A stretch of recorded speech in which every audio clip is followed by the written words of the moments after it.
Ayan, good morning, good morning. Hello mga katadtad. Isang mapagpalang umaga na naman. Ngayon mga katadtad, ang ibabahagi ko na naman sa inyo.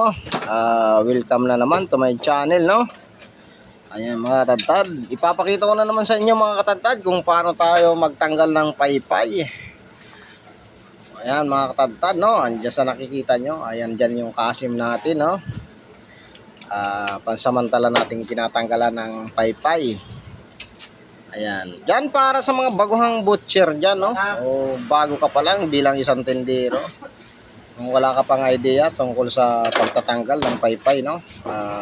Ito, panoorin mo itong video na ito at sana may maitulong ito sa iyo kung baguhan ka pa lang dito sa ating YouTube channel. Huwag mo nang kalimutan mag-subscribe. Click mo na rin ang notification bell. I-like, i-share para updated ka pa sa ating mga susunod pang video mga tadtad. Ayan, para dyan sa mga maagang gumigising, no? Para magtinda sa palengke. Ayan, shout out po sa inyong lahat. Dito pa na, no? Pagkatapos natin tanggalan ng paypay, no? Trim na natin to or nag-trim na tayo dito. Kaya natin ginagawang mag-trim, no? At ito ay gagawin nating limpo-limpuhan sa nakikita niyo mga tadtad. Ayan, kung wala pa kayong idea tungkol sa pagtitrim, no? Para gawing limpo-limpuhan ng kasim. Ito, panoorin mo lang ito hanggang dulo mga katadtad. At naway sana'y makakuha ka pa ng kunting teknik o dagdag kaalaman tungkol sa paggawa, pag-display o pag-trim ng gagawing limpo-limpuhan mga katadtad. Ayan, para dyan sa mga solid viewers natin, shout out po sa inyo.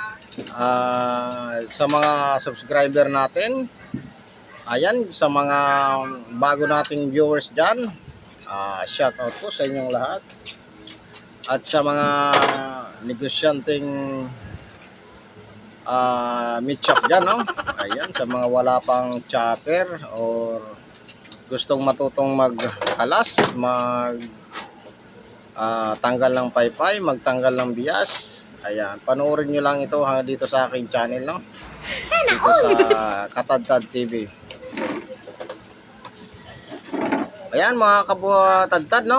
Mga kabutcher, sundan nyo lang ito hanggang dulo. Panoorin nyo hanggang dulo kung gusto nyo pang magkaroon ng dagdag kaalaman tungkol sa pagtitinda ng baboy.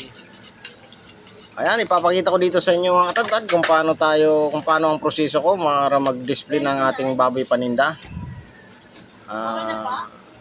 Mula pagtanggal ng paypay, pag-trim ng ginagawang limpo-limpuhan. Dito makikita nyo mga katadtad sa video na ito. Ayan, kung nagustuhan mo ng video na ito mga katadtad, kung bago ka lang sa aking channel, like naman, and then share, and then mag-subscribe ka na rin. I-click mo na rin ang notification bell para updated ka pa sa ating mga susunod pang video mga katadtad. Ayan, sa nakikita nyo mga katadtad, no? Nag-trim na naman tayo dito ng pangalawang kasim natin. Ayan mga katadtad, napakaganda ng ating kasim dito mga katadtad. Ayan mga katadtad, panoorin nyo lang ito hanggang dulo.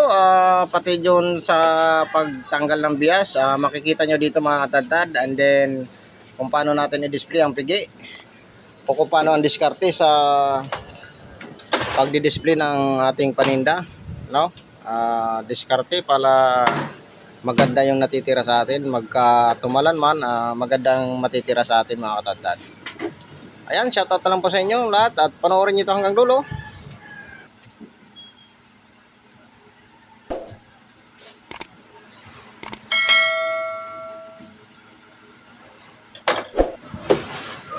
At ito na mga katadtad, no? Tapos na tayo mag-trim ng kasim. Islesin na lang natin yan mamaya para sa limpo-limpuhan. Ang isusunod naman natin mga katadtad, at ito ang pigi. Yan, pigi ang isusunod natin. Yan, panoorin nyo ito mga katadtad. Panoorin nyo kung paano ako mag-slice pan-display ng pigi, oh. Kung ano unang natin i-display. Pagdating sa pigi kasi mga katadtad ay meron tayo din dapat iunan maubos or mahuli sa atin mga katadtad or matitira sa atin. Kaya mga tantad, ito ang una nating gagawin o ito ang giuna kong ginagawa, no? Tinatanggal ko muna yung pinakadulo ng pigi at saka natin tatanggalan ng bias. Ayan mga tantad. Kung napapansin nyo mga tantad, no, yung tinanggal ko na pinakadulo ng pigi, ayun ang i-slice natin mamaya pan display. Ayan, makikita nyo mamaya mga tantad. Kaya panoorin nyo lang ito hanggang dulo ng para may makuha pa kayo kunting o dagdag kaalaman tungkol sa pagtitinda ng baboy. At ayan mga tantad, no, nakita niyo kung paano natin tanggalan ng bias. Sana nasundan nyo or nakuha nyo kung paano ako magtanggal ng bias. Ayan. Dito naman sa ano, no, itong pinagdudugtungan ng pata, no, dito tayo mag ano ng pang-display. Ayan.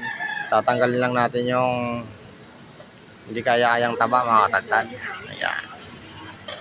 Tapos ganyan na siya mga tantad natin nilalatag. Pag nakita ng customer yan mga tantad, nako, siguradong mapapa-wow sa ganda yan mga tantad. At ayan, sa nakikita nyo mga tantad, no, yun ang tinatawag na bilog, no. Ito kasing ano mga tantad, dito sa ano, pag tinanggal yung pinakadulo ng pigi, ang tawag na dyan sa natitira, yan yung kabilugan, no. Ayan.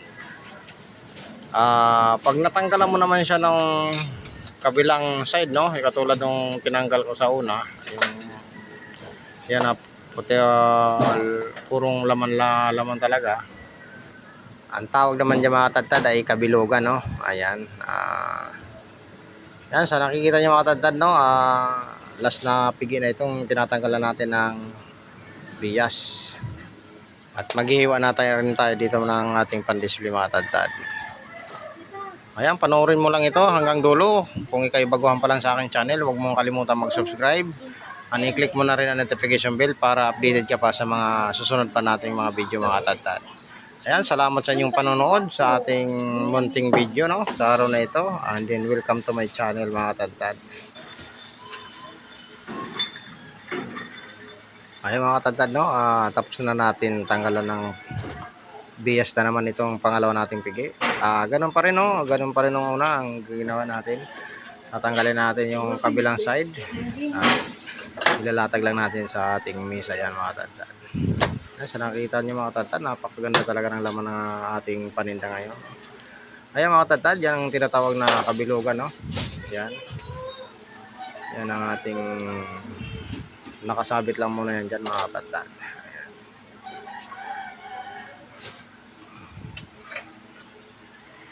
At ayan mga tantad, no, andyan na sa nakikita nyo, no, nakalatag na dito ang ating laman, kasim, pigi.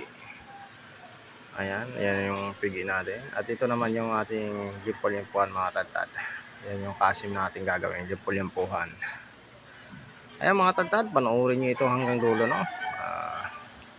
Okay, ayan ang mga tantad, yan ang tinatawag na bukol, no. Ayan, yan yung matitira sa atin sakali mang magkatumaran mga tantad. Napakaganda na ng ating tira sa atin.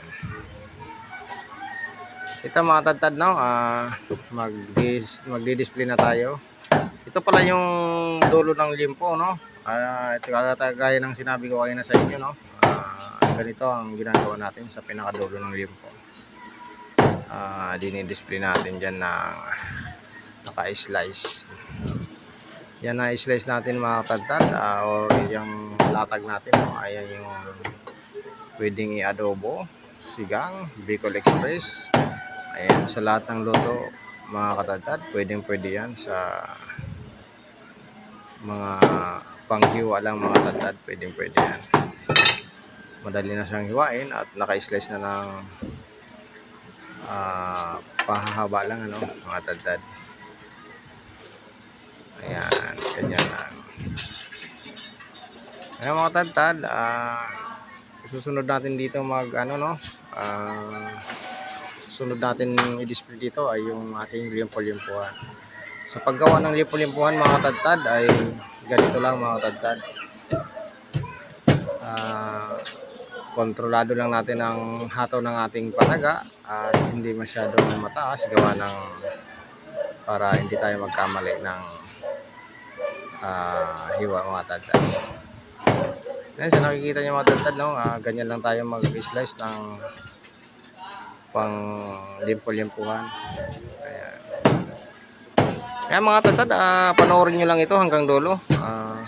Naway magkaroon pa kayo ng dagdag kalaman tungkol sa pag-display o paggawa ng limpo-limpuhan at pagtitinda ng baboy. Ayan mga tadtad, panoorin nyo ito hanggang dulo. Salamat sa inyong panonood.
Ewan ko lang, hindi pa ata nila nabarot eh.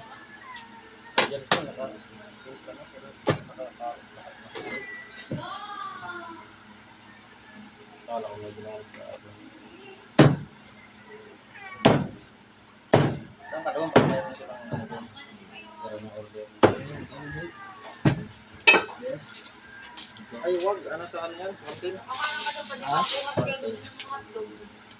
Ang pali.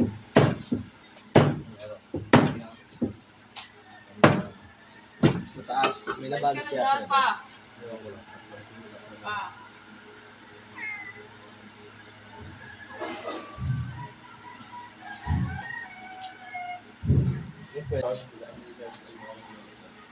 Wala.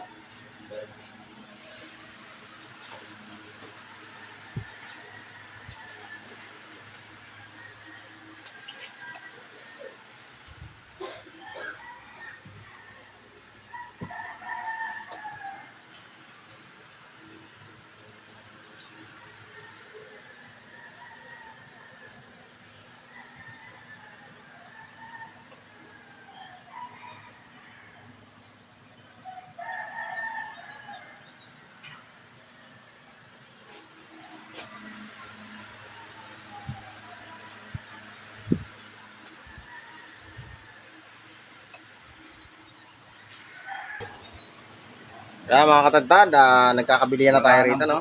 Dapat may dalawang wings. Yan ang ating customer. Ay, iiwag ka na nga dyan. Mga katagtad, no? Shout out sa ating mga katagtad dyan. Ayan. Yan ang gusto natin, nagagalit yung customer, no? Mga katagtad, bibigyan muna natin sila para... Bakit birthday mo ka ako na?